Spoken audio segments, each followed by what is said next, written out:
بهاودین بهادرزاده رئیس شهر اصفهان روز 22 یولی سال 2024 در نشست خبریش با جرم تصرف مبلغها و به جوابگری جنایتی کشانده شدن یک منصبدار بلندپایه شهرداری را تصدیق کرد و گفت اسکندر شفیعیان مدیر شعبه تشکیل کار با کادرهای دستگاه رئیس شهر اصفهان هم جریمه بسته شد و هم از منصب خود محروم گردید. کارش تا سود رفت. سود جزای خود را تطبیق کرد، یعنی جریمه تعیین کرد و شفیعیان از وظیفه آزاد کرده شد. خبر داد شهردار اصفهان، اما بهادرزاده در این باره که حکم شفیعیان کی و از جانب کدام دادگاه صادر شد و او چند سامانی جریمه بسته شد یگان اطلاع دیگر نداده است. اگنتی نظارت دولتی مالیوی و مبارزه با کروپسیون جمهوری تاجیکستان روز 29 اپریل سال 2024 از انجام تفتیش پیشکی و به دادگاه سپردن پرونده جنایتی به ضد اسکندر شفیعیان، یک منصبدار بلندپایه شهرداری اصفهان، با اتهام گرفتن پوره به مبلغ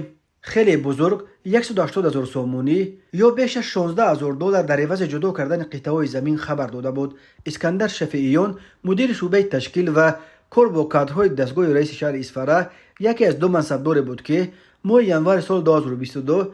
در جریان مناقشه نوبتی در مرز تاجیکستان با قرقیزستان تیر خورده بودند. شفیعیان آن وقت بیش از 5 ماه را در بیمارستان‌ها برای طبابت صرف کرده تنها 1 یولی سال 2022 توانست به کار برگردد. خود شفیعیان یا نزدیکانش برای شرح قضیه دسترس نیستند، ولی مرکز مطبوعات اگنتی مبارزه با کروپسیون گفته بود جنایت‌هایی که این منصبدار به صادر کردن آنها عیبدار می شود سال 2021 هنوز تا تیر خوردن او در مرز با قرقیزستان صادر شدند. در رابطه به حالت مذکور نسبت به اسکندر شفیعیان پرونده جنایتی با ماده 247 کودکس جنایتی جمهوری تاجیکستان با اتهام قلابی به مبلغ مخصوصا زیاد آغاز کرده بودند. این بند قانون همچون جزا و جریمه به اندازه از 1460 تا 2190 نشان دهنده برای صبح، یعنی از 105,200 سومونی تا 157,480 سومونی، یا محروم ساختن از آزادی به مدت از 8 تا 12 سال با محروم کردن از حقوق اشغال منصب‌های معین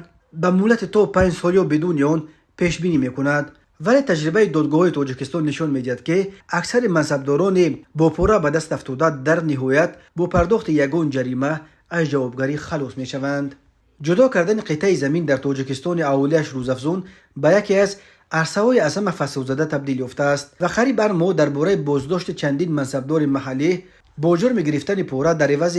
وعده جدا کردن زمین خبرها به دست می‌رسند.